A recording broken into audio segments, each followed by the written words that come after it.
स्वागत है आप सभी का नई कहानी में। मेरे घर के हालात बहुत ख़राब थे। ऐसे हालातों में गुजारा करना बड़ा मुश्किल हो रहा था। हम लोग गांव में रहा करते थे। मेरे दादा दादी की मौत हो चुकी थी, लेकिन मेरे पापा बड़े ही हरामखोर थे। मेहनत मजदूरी करना जानते ही नहीं थे। शादी होने के बाद उन्होंने मेरी माँ को नौकरी करने के लिए घर से निकाल दिया था और वो उनसे कहते थे कि मुझसे मेहनत मजदूरी नहीं होती, मैं तुझे कुछ कमा कर नहीं दे सकता। तू अगर मेरे साथ गुजारा करना चाहती है तो कर सकती है, वरना तू अपने मायके वापस चली जा। मेरी माँ पिताजी की ऐसी बातें सुनकर बहुत उदास हो गई थी। वो ऐसे इंसान के साथ ज़िंदगी गुजारना तो नहीं चाहती थी, मगर वो अपने मायके भी नहीं जा सकती थी, क्योंकि वो ये बात अच्छी तरह से जानती थी कि अगर वो अपने मायके चली गई तो वहाँ पर उनकी भाभियाँ उनका बुरा हाल कर देंगी, उनको सुकून से नहीं रहने देंगी। इसलिए मेरी माँ ने यही सोचा कि उन्हें जैसे तैसे ज़िंदगी इसी घर में गुजारनी होगी। और फिर कुछ समय बाद मेरी माँ को पता चला कि वो प्रेग्नेंट हैं। मेरी माँ इस बच्चे के खातिर भी मेरे पिता को छोड़कर नहीं जा सकती थी। अब उनके पास नौकरी करने के अलावा कोई दूसरा रास्ता नहीं था, क्योंकि घर के हालात बहुत ख़राब हो गए थे।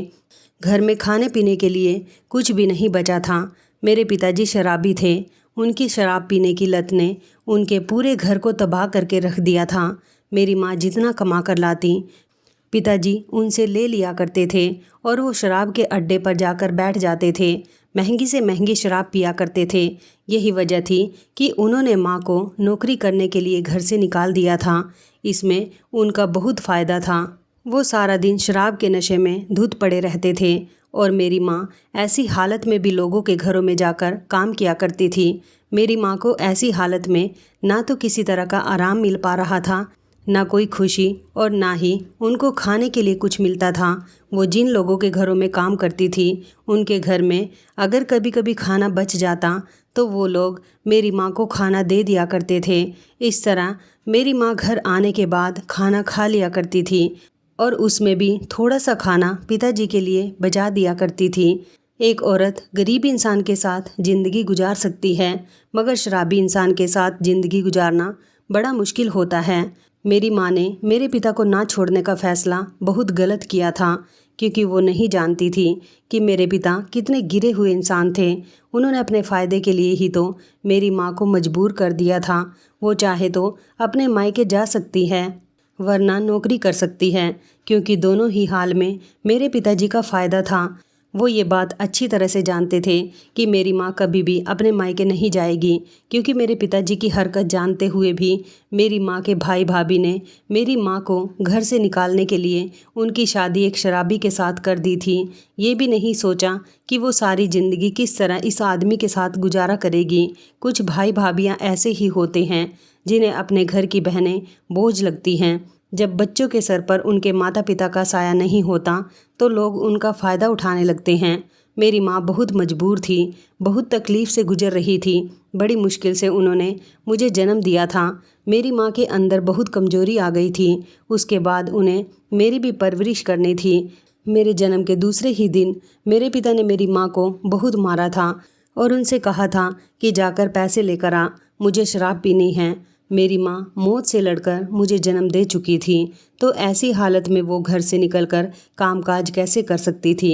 मेरे पिता एक इंसान नहीं बल्कि इंसान के रूप में दरिंदा थे, जिन्होंने मेरी माँ के साथ बहुत बुरा किया था।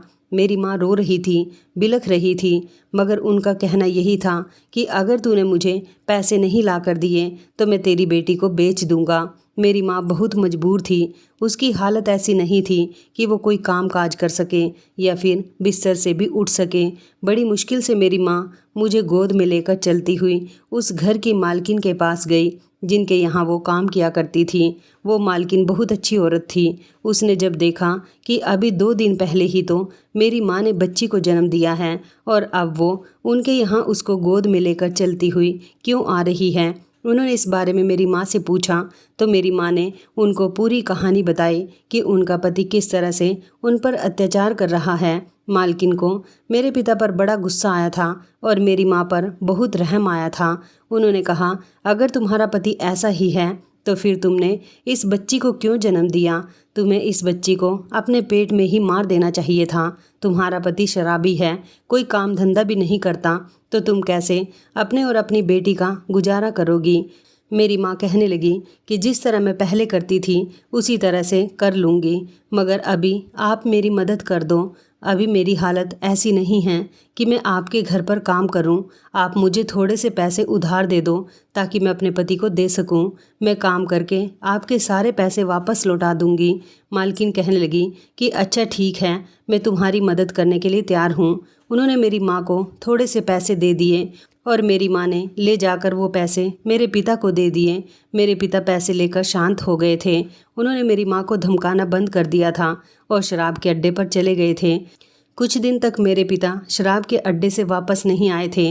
वो शराब पीने में मेरी माँ के सारे पैसे उड़ाकर आ गए थे। कुछ दिन पूरे हुए तो उन्होंने फिर से वही हरकत करनी शुरू कर दी। फिर से मेरी माँ को पैसों के लिए तंग करना शुरू कर दिया था। इस घर की एक एक चीज़ मेरे पिता शराब के चक्कर में बेच चुके थे। अब तो इस घर में कुछ ऐसा कीमती भी नहीं बचा था जिसे मेरे पिता बेचते। वो बार बार मेरी माँ को धमकाया करते थे कि वो उनको पैसे ला कर दे, वरना वो उनकी बेटी को बेच देंगे। मेरी माँ डर जाती थी कि एक शराबी इंसान जो किसी भी हद तक गुजर सकता है, वो एक दिन अपनी बेटी को भी बेच सकता है। मेरी माँ ने जल्द से जल्द खुद को ठीक करने की कोशिश की थी और फिर वो मुझे लेकर जल्द ही लोगों के घरों में काम करने जाने लगी थी। उस समय मैं बहुत छोटी थी। मेरी माँ मुझे दूध पिलाकर जल्दी से सुला दिया करती थी और अपना काम कर लिया करती थी। मालकिन को भी कोई ऐतराज़ नहीं होता था कि वो अपनी छोटी सी बच्ची को वहाँ लेकर जाती थी, बल्कि मालकिन तो मेरी माँ पर बहुत तरस खाती थी। मालकिन ने जो पैसे मेरी माँ को उधार दिए थे वो भी माफ़ कर दिए थे। उन्होंने कहा था कि तुम बहुत परेशान हो, मैं तुमसे वो पैसे नहीं लूँगी। मेरी माँ मालकिन के घर का काम करती, अपना और मेरा गुजारा करती और बाकी के पैसे पिताजी ले लिया करते थे। ज़िंदगी इसी तरह से गुजर रही थी। हालात से जंग जीत कर मेरी माँ ने मेरी परवरिश की थी और फिर मेरी उम्र 10 साल हो गई थी। मेरी माँ मेरा बहुत ख्याल रखती थी। मेरी माँ मेरे पिता से छुपकर मेरे लिए पैसे इकट्ठा करती थी। वो चाहती थी कि मैं पढ़ लिख कर कामयाब इंसान बनूं, अपनी माँ का सहारा बनूं और उसकी ज़िंदगी से सारी परेशानियों को दूर निकाल फेंक दूं। मेरी माँ ने मुझे मेरे पिता की नज़रों से बहुत बचा कर रखा था। मेरी माँ को यही डर रहता था कि कहीं मेरे पिता मुझे पैसों के लिए बेच ना दें। इसलिए मेरी माँ मुझे एक मिनट के लिए भी अपनी आंखों से दूर नहीं करती थी। वो मुझसे बहुत प्यार करती थी। मुझे हमेशा अपने साथ ही काम पर लेकर जाती थी। मेरी माँ ने अब अलग अलग जगह काम करना शुरू कर दिया था। उन्होंने अपने दिन का समय बांध लिया था। वो दिन में 3 घंटे दूसरे घर में काम किया करती थी और उसके बाद के 3 घंटे सरपंच जी की हवेली में काम करती थी और फिर उसके बाद के 3 घंटे दूसरी हवेली में काम किया करती थी। इस तरह मेरी माँ को लोगों के घरों का काम करते करते सुबह से लेकर रात हो जाती थी। मेरे पिता को इस बात का कोई एहसास नहीं था कि उनकी पत्नी कितनी मेहनत करके पैसा कमाती है और वो है कि शराब में उनकी मेहनत की कमाई उड़ा देते हैं। मेरी माँ अब इतनी ज़्यादा मेहनत सिर्फ अपनी बेटी के लिए करने लगी थी। वो चाहती थी कि उनकी बेटी अच्छे स्कूल में शिक्षा हासिल करे, मगर मैं 10 साल की हो गई थी। मैं अभी सरकारी स्कूल में जाती थी। मेरी माँ मुझे शहर में एडमिशन दिलवाना चाहती थी, लेकिन उसके लिए बहुत पैसे लग रहे थे। मेरी माँ ने कई बार पिताजी से इस बारे में बात करने की कोशिश की थी। उनसे कहा था, अब हमारी बेटी जवान हो रही है, अब तुम शराब पीना छोड़ दो। आखिर तुम कब तक ये सब करते रहोगे? एक दिन हमारी बेटी जवान होगी, हमें उसकी शादी भी तो करनी है और मेरा सपना है कि मैं अपनी बेटी को पढ़ा लिखा कर कामयाब बनाऊं। मैं अपना ये सपना जैसे तैसे पूरा करके ही रहूंगी। मेरे पिता कहते थे कि बेटियों की शादी नहीं होती, उन्हें तो ससुराल जैसे नर्क में झोंक दिया जाता है, जहाँ पर वो तेरे जैसी ही नौकरानियाँ बनती हैं। हम गरीब लोग अपनी आंखों से सपने नहीं देख सकते। सपने देखने का हक तो उन लोगों का होता है जिनके पास भारी रकम होती है। तेरे पास क्या है? तू तो खुद लोगों के घरों में झाड़ू बर्तन करती है। मेरी माँ कहने लगी, मगर मैं मेहनत से पैसा कमाती हूँ, तुम्हारे जैसी तो नहीं हूँ जिसने सारी ज़िंदगी कोई मेहनत ही ना की हो। मेरी माँ जिस हवेली में काम करती थी उस हवेली की मालकिन बहुत पढ़ी लिखी थी। मेरी माँ ने उनसे बात की थी कि वो मुझे पढ़ा दिया करे। मैं स्कूल भी जाती थी और उनसे भी पढ़ती थी। धीरे धीरे मैं जवान होने लगी। मेरी उम्र 16 साल हो गई। मैं अपने ही गांव के सरकारी स्कूल से इंटर कंप्लीट कर चुकी थी। मैं पढ़ाई में बहुत अच्छी थी। मेरी माँ मुझे देखकर बहुत खुश हुआ करती थी। मेरी माँ अब चाहती थी कि पिताजी शराब पीना छोड़ दें। अब मेरी माँ के बस की नहीं थी कि वो अपनी मेहनत की कमाई उन्हें देती रहे, इसलिए उन्होंने पिताजी को पैसे देना बंद कर दिया था। पिताजी मेरी माँ से पैसे मांगा करते थे और जब वो मेरी माँ पर हाथ उठाया करते थे तो मैं अपनी माँ को बचा लिया करती थी, क्योंकि मैं अब इतनी बड़ी हो चुकी थी कि अपनी माँ को पिताजी के हाथों से पिटता नहीं देख सकती थी। पिताजी घर से चले गए थे और काफ़ी दिनों तक घर वापस ही नहीं आए थे। मेरी माँ कहने लगी कि पता नहीं तुम्हारा पिता कहाँ चला गया है।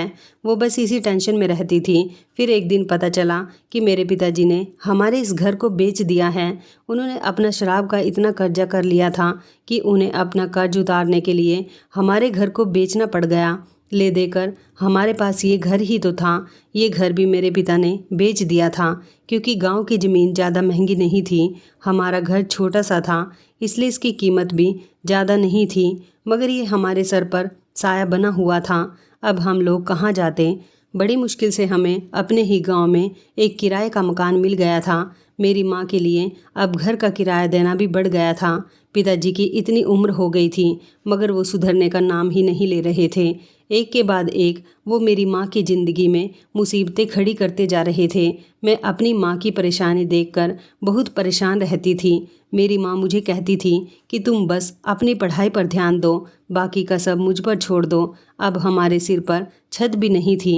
मेरा इंटर कंप्लीट हुए अभी 3 महीने गुजरे थे और मुझे कॉलेज में भी एडमिशन लेना था, मगर एडमिशन लेने के लिए मेरी माँ के पास पैसे ही नहीं थे।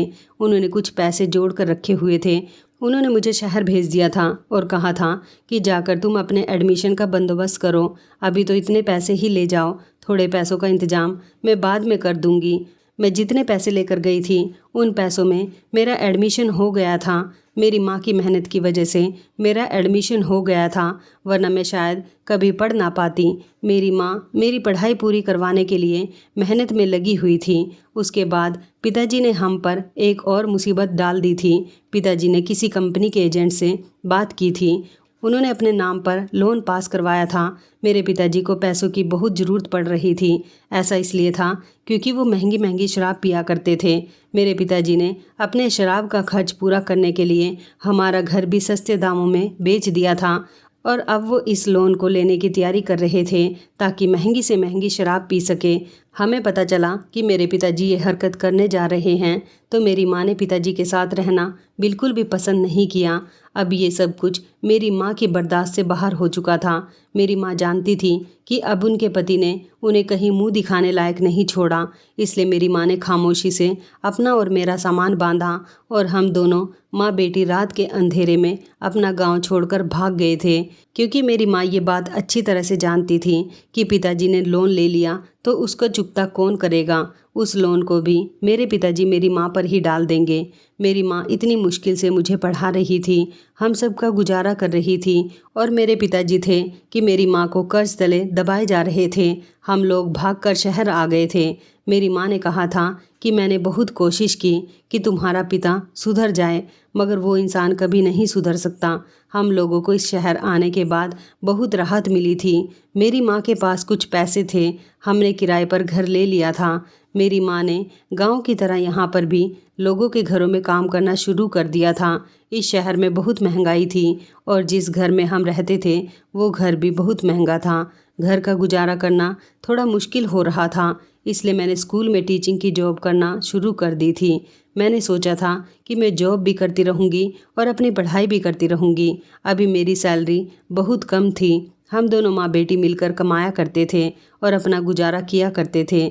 यहाँ पर हमारी ज़िंदगी बहुत सुकून से गुजर रही थी, क्योंकि यहाँ ना तो हमें पिताजी की टेंशन थी और ना ही मेरी माँ को मेरे पिता के जुल्मों का शिकार होना पड़ता था। इसी तरह कई साल गुजर गए। मैं डॉक्टर तो ना बन सकी, मगर हम दोनों माँ बेटी की ज़िंदगी खुशहाल गुजर रही थी। हमारे पीछे वहाँ मेरे पिता का क्या हाल हो रहा था, क्या नहीं, हमने ये भी जानने की कोशिश नहीं की। हमें शहर आए हुए 7 महीने होने वाले थे। मैं हर रोज़ स्कूल की छुट्टी होने के बाद घर के लिए निकलती, तो इस दौरान मैंने नोटिस किया था, जब मैं स्कूल से निकलती हूँ तो कोई उस रास्ते पर मेरा पीछा करने लग जाता है और मैं जैसे ही पीछे पलट कर देखती हूँ तो कोई भी नहीं होता। समझ नहीं आ रहा था कि मेरे साथ ऐसा क्यों हो रहा है। मैंने इस बारे में अपनी मम्मी को कुछ नहीं बताया था, क्योंकि वो पहले से ही मेरे लिए काफ़ी परेशान थी। अब ये बात बताकर मैं उन्हें और परेशान नहीं करना चाहती थी। मेरे कॉलेज की पढ़ाई भी अच्छी चल रही थी। स्कूल के प्रिंसिपल ने अब मेरी सैलरी बढ़ा दी थी, इसलिए मैंने अपनी माँ से मना कर दिया था कि आपको नौकरी करने की ज़रूरत नहीं है। अभी हम लोग किराए के ही घर में रह रहे थे। मैंने अपनी माँ से कहा था कि अब आप आराम किया करो, आपकी बेटी इस लायक हो गई है कि आपका और अपना खर्च उठा सकती है। मेरे ऐसा कहने पर मेरी माँ को एक अजीब सी तसल्ली मिली थी और वो बहुत खुश हुई थी, क्योंकि मेरी माँ कई सालों से नौकरी करके थक चुकी थी। लेकिन मैं अब उस इंसान की वजह से परेशान रहती थी जो मेरा पीछा किया करता था। मेरा पीछा क्या सच में कोई करता था या फिर ऐसा मेरा वहम था, ये मैं समझ नहीं पा रही थी, क्योंकि ऐसा अब मेरे साथ हर बार होता था। जब जब मैं घर से निकलती थी तब तब मुझे ऐसा लगता था जैसे किसी की नज़र मुझ पर पड़ रही है, और मैं जैसे ही पीछे पलट कर देखती तो कोई भी नहीं होता था। काफ़ी दिन हो गए थे, मैं बहुत तंग आ गई थी। इसलिए मैंने सोचा कि अब मैं इस बारे में पता लगाऊं कि आखिर मेरा पीछा कौन कर रहा है, क्योंकि काफ़ी समय बाद हम दोनों माँ बेटी की ज़िंदगी में इतने सुकून के दिन आए थे। अब मैं दोबारा से बेचैन रहने लगी थी, सिर्फ इसी वजह से कि मेरा पीछा कौन करता है। मगर काफ़ी दिन गुजर गए थे, मैं ये बात नहीं जान पाई थी। शायद कोई नहीं था, ये सिर्फ मेरा वहम था। मैं शायद इस छोटी सी बात को लेकर ऐसे ही परेशान हो रही थी। मैं अपनी माँ को भी परेशान नहीं करना चाहती थी। मैं अपनी माँ को हर तरह का आराम देना चाहती थी। इसलिए इतना लंबे समय गुजर जाने के बाद भी मैंने इस बारे में अपनी माँ को नहीं बताया था कि कोई मेरा पीछा करता है। ये बात मैंने छुपा ली थी।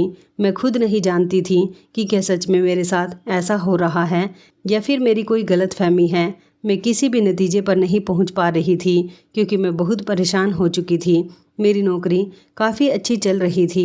स्कूल के प्रिंसिपल ने मेरी काबिलियत देखते हुए 2 बार मेरी सैलरी बढ़ा दी थी। मैं बहुत खुश थी, सब कुछ बिल्कुल ठीक चल रहा था। बस टेंशन तो इसी बात की थी कि जो हादसा मेरे साथ हर बार स्कूल से निकलने पर हो रहा था। एक दिन मैं बहुत खुश थी, क्योंकि स्कूल की सारी ही टीचर्स मेरी फ्रेंड बन गई थी और हम सब लोग घूमने के लिए जाने वाले थे। जब हम लोग घूमने के लिए गए तो मैंने देखा कि वहाँ भी कोई मेरा पीछा कर रहा था। मेरी समझ नहीं आ रहा था कि मुझे ऐसा अजीब अजीब सा क्यों लगता था। अब तो मैं स्कूल से भी नहीं निकल रही थी। मेरे साथ यहाँ स्कूल की टीचर्स मौजूद थी, तो फिर उनके होते हुए भी मुझे एक अजीब सा डर महसूस हो रहा था। मुझे मम्मी की भी फिक्र होती थी। मैं बार बार उन्हें फ़ोन करके पूछती थी कि वो ठीक तो है ना। मम्मी कहती थी कि तुम मेरी तरफ से परेशान मत हुआ करो, तुम पहली बार तो अपने दोस्तों के साथ घूमने गई हुई हो, तुम वहाँ खूब इंजॉय करो। और फिर फाइनली पूरे 1 हफ्ते की ट्रिप इंजॉय करने के बाद हम लोग वापस अपने घर आ गए थे। मैं घर आई तो मम्मी ने मुझे बताया कि जिस घर में हम रेंट पर रहते हैं उस घर के मालिक चाहते हैं कि अब हम इस घर को खाली कर दें। मम्मी कहने लगी कि बेटा, घर को खाली करने के बाद हमें दूसरे घर में शिफ्ट होना पड़ेगा, तुम दूसरा घर तलाश करना शुरू करो। मैंने दूसरे घर को तलाश करना शुरू कर दिया था। मैं बहुत परेशान थी कि मकान मालिक को हमें इस बारे में पहले बताना चाहिए था। वो घर खाली करवाने के लिए बहुत जल्दबाजी कर रहे थे। समझ नहीं आ रहा था कि इतनी जल्दी जल्दी मैं कहाँ से घर की तलाश करूं, क्योंकि हमें तो अपने बजट में बैठने वाला ही घर देखना था। और अब जल्दबाजी में मुझे जितने भी घर रेंट पर मिल रहे थे उन सभी का रेंट बहुत ज़्यादा था, जो मैं अफोर्ड नहीं कर सकती थी। मकान मालिक ने हमें घर खाली करने के लिए 2 दिन का टाइम दे दिया था। अब इस 2 दिन में मुझे बहुत कुछ करना था। मैं अपने क्लासरूम में छुट्टी हो जाने के बाद परेशान सी बैठी हुई थी। तभी स्कूल के प्रिंसिपल क्लास में आए और मुझे परेशान बैठा हुआ देखकर कहने लगे, मिस, आपको घर नहीं जाना? पूरे स्कूल की छुट्टी हो चुकी है, सभी लोग जा चुके हैं। मैंने कहा, जी सर, मैं बस जा ही रही हूँ। ये कहकर मैं वहाँ से उठने लगी थी, तभी प्रिंसिपल ने मुझे फिर से रोक लिया और कहने लगे कि क्या हुआ, आप कुछ परेशान लग रही हैं। मैंने उनको अपनी प्रॉब्लम के बारे में बता दिया तो वो कहने लगी कि बस इतनी सी बात है, चलिए मैं आपकी मदद कर देता हूँ। मैंने कहा, आप मेरी मदद काफ़ी कर चुके हैं, आपने 2 बार मेरी सैलरी बढ़ा दी है और वैसे भी आप मुझे टाइम से पहले सैलरी देकर मुझ पर बहुत बड़ा एहसान करते हैं। प्रिंसिपल सर कहने लगे कि नहीं नहीं, आपको मेरा एहसानमंद होने की ज़रूरत नहीं है, आप एक काबिल टीचर हैं। ऐसे टीचर को अपने स्कूल में रखने के लिए प्रिंसिपल को टीचर की मदद करनी ही होती है। मैं आपकी प्रॉब्लम सॉल्व कर देता हूँ। हमारा एक मकान खाली पड़ा हुआ है, कुछ दिनों पहले हमने उसमें से किराएदार निकाल दिए थे, अभी कोई नए किराएदार नहीं रखे हैं। अगर आप चाहो तो अपनी मम्मी के साथ वहाँ पर रह सकती हो। प्रिंसिपल सर की बात सुनकर मैं बहुत खुश हो गई थी। मैंने कहा, सर ये तो बहुत अच्छी बात है, आपका बहुत बहुत शुक्रिया। प्रिंसिपल सर ने कहा कि आपको एडवांस देने की भी कोई ज़रूरत नहीं है, आपका रेंट लेट भी हो जाया करेगा तब भी कोई बात नहीं। प्रिंसिपल सर ने मेरी बहुत बड़ी प्रॉब्लम को सॉल्व कर दिया था। मैं बहुत खुश थी। घर आकर मैंने मम्मी को इस बात के बारे में बताया तो मम्मी भी खुश हो गई थी और उन्होंने कहा कि तुम्हारे स्कूल के प्रिंसिपल साहब सच में बहुत अच्छे इंसान हैं। प्रिंसिपल सर लगभग 27 साल की उम्र के थे। ये स्कूल उनके पिता का था, मगर उनके पिता के मरने के बाद उन्होंने स्कूल की जिम्मेदारी संभालनी शुरू कर दी थी। अगले ही दिन हमने वो घर खाली करने के बाद प्रिंसिपल सर के घर में अपना सारा सामान शिफ्ट कर लिया था। अब हम लोग यहाँ बेफिक्री से रह रहे थे क्योंकि ये घर बहुत अच्छा था। मैं प्रिंसिपल सर को अपनी सैलरी से ही रेंट कटवा दिया करती थी, लेकिन मैं अभी भी परेशान थी क्योंकि मुझे अभी भी यही लगता था कि कोई मेरा पीछा कर रहा है। हम इस नए घर में जब से आए थे मैंने देखा था कि हमारे घर के गेट के थोड़ी सी ही आगे एक ऑटो वाला हमेशा खड़ा रहता था। इस घर से मुझे स्कूल बहुत दूर पड़ता था, इसलिए मैंने सोचा कि मैं इसके साथ ही स्कूल चली जाया करूँगी। मुझे लगा कि शायद इस ऑटो वाले का घर यहीं कहीं आसपास ही होगा, तभी तो वो अपनी ऑटो ज़्यादातर यहीं खड़ी करता है। एक दिन मैं इस ऑटो वाले की ऑटो में झांक कर देखने लगी तो ये ऑटो वाला कहने लगा कि कहाँ जाना है मैडम, बताओ। तो मैंने उसे स्कूल का एड्रेस बताया था। ये ऑटो वाला मुझे स्कूल तक लेकर चला गया था। अगले दिन भी मैं इसी की ऑटो में बैठकर स्कूल चली गई थी और फिर उसके बाद ऐसा ही होने लगा था। अब मैं हर बार ही इसी के ऑटो में जाया करती थी। एक दिन इस ऑटो वाले ने मुझसे बड़ा ही अजीब सवाल किया था। वो कहने लगा कि आपकी शादी हो गई है। मैंने इसे चौंक कर देखा। मैंने कहा, तुम ये कैसा सवाल कर रहे हो? तो वह कहने लगा कि मैं जानता हूँ कि आपकी शादी नहीं हुई है, लेकिन फिर भी आपसे पूछ रहा हूँ कि क्या आप किसी को पसंद तो नहीं करती या फिर आपकी कहीं मंगनी तो नहीं हो गई। मैंने कहा कि नहीं नहीं, ना तो मेरी मंगनी हुई है ना ही मैं किसी को पसंद करती हूँ।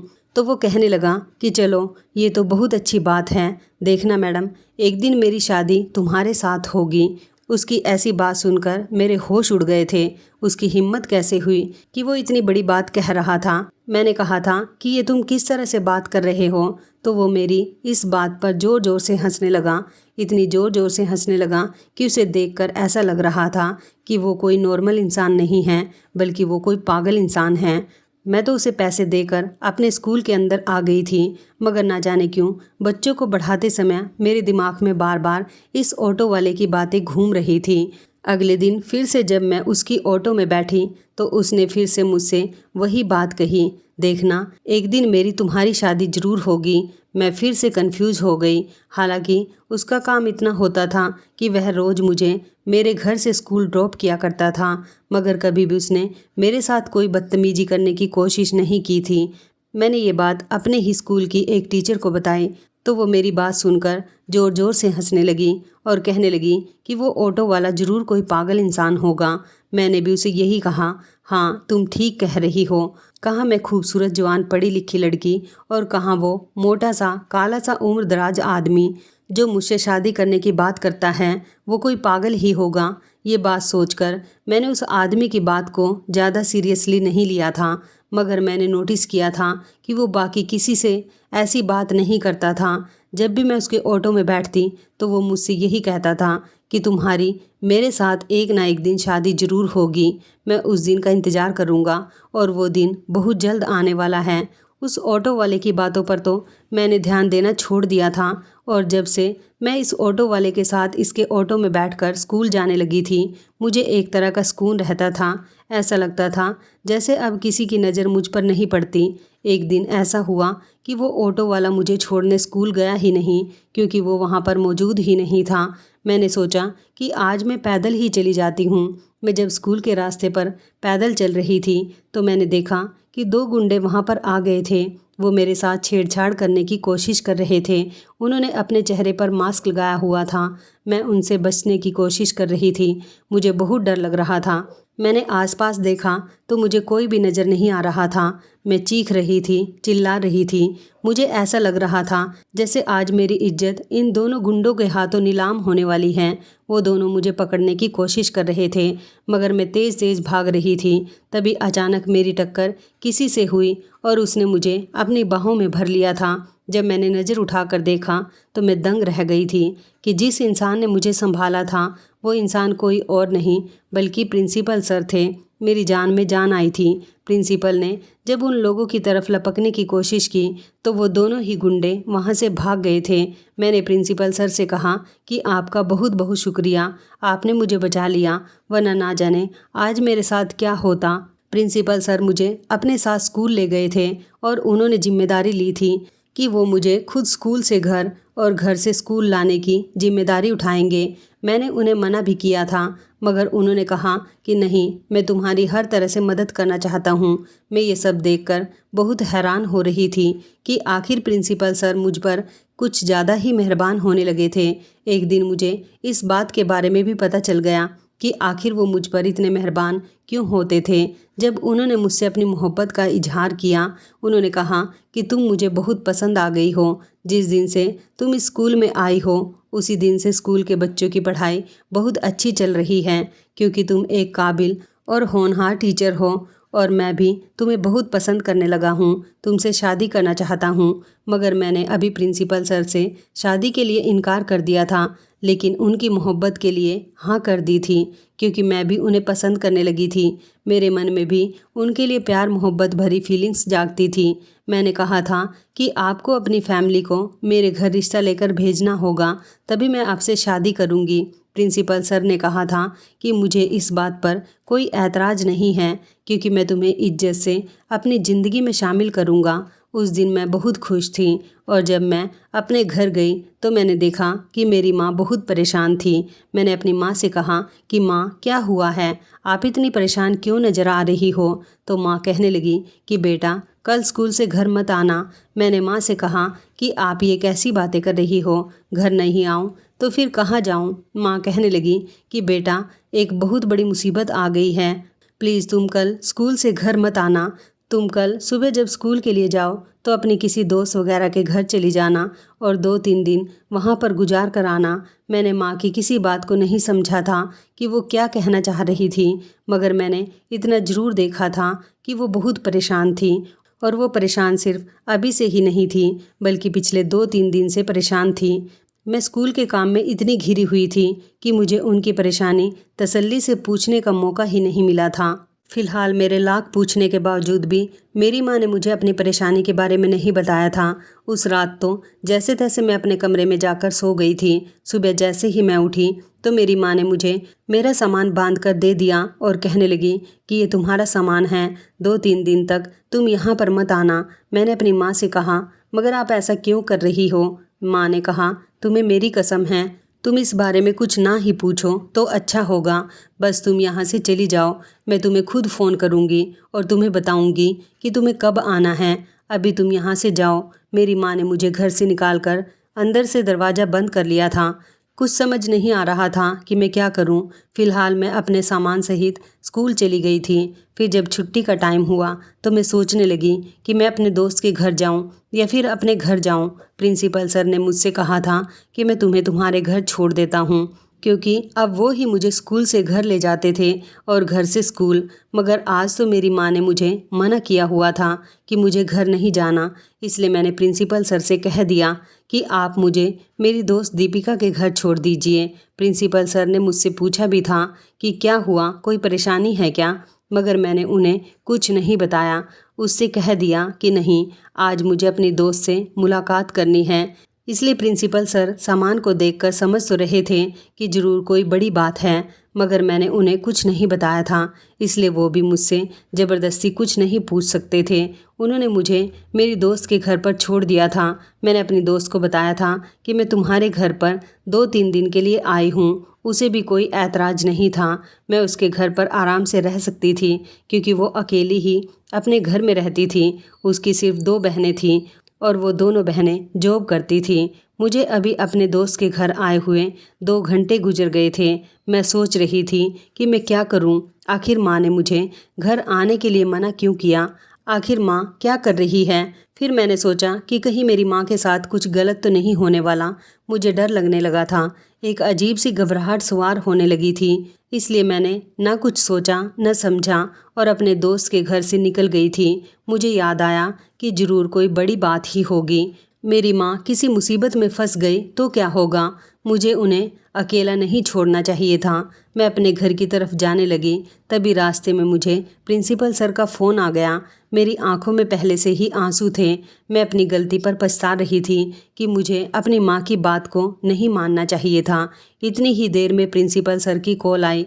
मैंने जब उनसे हेलो बोला तो वो समझ गए थे कि मैं रो रही हूँ। प्रिंसिपल सर घबरा गए और कहने लगे कि तुम्हें क्या हुआ है? तुम क्यों रो रही हो? मुझसे बर्दाश्त नहीं हुआ तो मैंने उन्हें सब कुछ बता दिया। मैंने कहा, मैं अभी और इसी समय अपने घर जा रही हूँ। मेरी माँ का बर्ताव मुझे कुछ ठीक नहीं लग रहा था।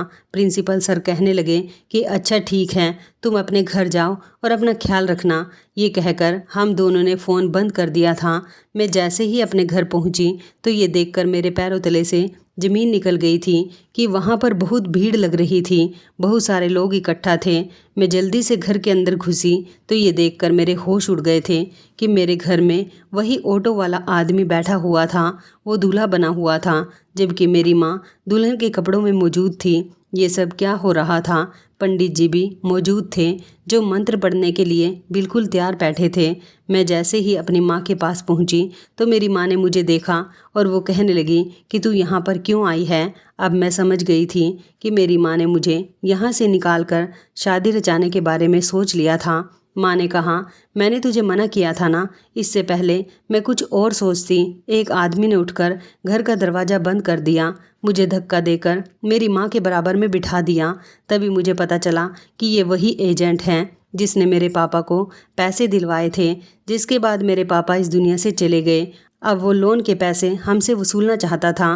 पहले उसने अपने गुंडे भेजकर मुझे मारने की कोशिश की थी।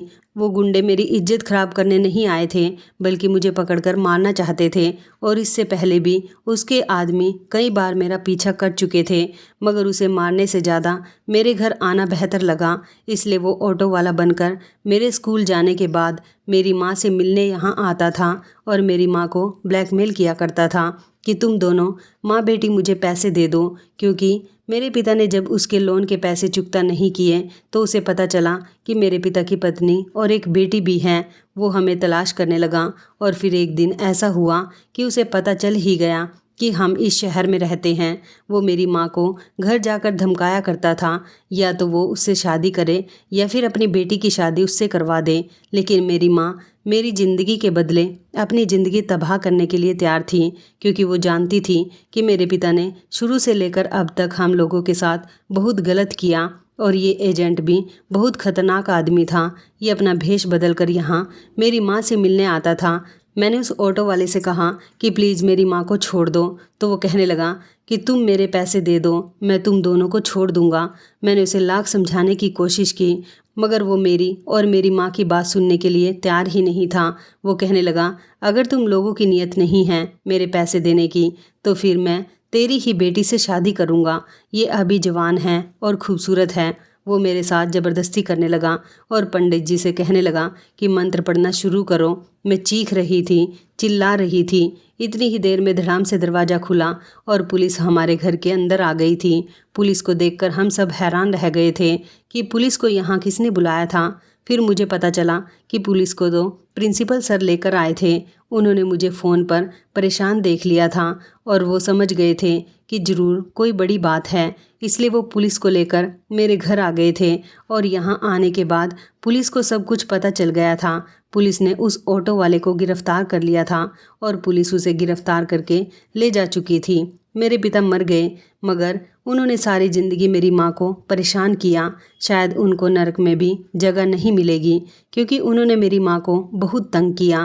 प्रिंसिपल सर ने उस आदमी को कड़ी से कड़ी सज़ा दिलवाई थी और फिर प्रिंसिपल ने मेरी पूरी जिम्मेदारी उठाने का फ़ैसला किया। उन्होंने मेरी माँ से मेरा हाथ मांग लिया और उन्होंने मेरे साथ शादी कर ली। मैं अब प्रिंसिपल सर के साथ एक खुशहाल ज़िंदगी गुजार रही हूँ। लेकिन उन मर्दों से यही कहना चाहूँगी कि अपने गलत शौक़ पूरे करने के लिए किसी को मुसीबत में मत डालो, सामने वाले की मजबूरी समझो। कहीं ऐसा ना हो कि आपके शौक़ पूरे करते करते आपसे तंग आने वाला इंसान खुद बर्बाद हो जाए, क्योंकि जीते जी तो तुम जो चाहे कर सकते हो, मगर मरने के बाद तो तुम्हें माफ़ी मांगने तक का मौका नहीं मिलेगा। मेरे पिता को उनके किए की सज़ा जीते जी तो नहीं मिल सकी, मगर मुझे उम्मीद है कि भगवान ने उनको उनके किए की सज़ा ज़रूर दी होगी, क्योंकि उन्होंने मेरी माँ को बहुत सताया था। तो दोस्तों, इस कहानी को लेकर आपकी क्या राय है, कमेंट बॉक्स में ज़रूर बताएं। और अगर कहानी अच्छी लगी हो तो प्लीज़ इसे लाइक करें, शेयर करें और चैनल को सब्सक्राइब ज़रूर करें। मिलते हैं किसी नई कहानी के साथ अगली वीडियो में। धन्यवाद।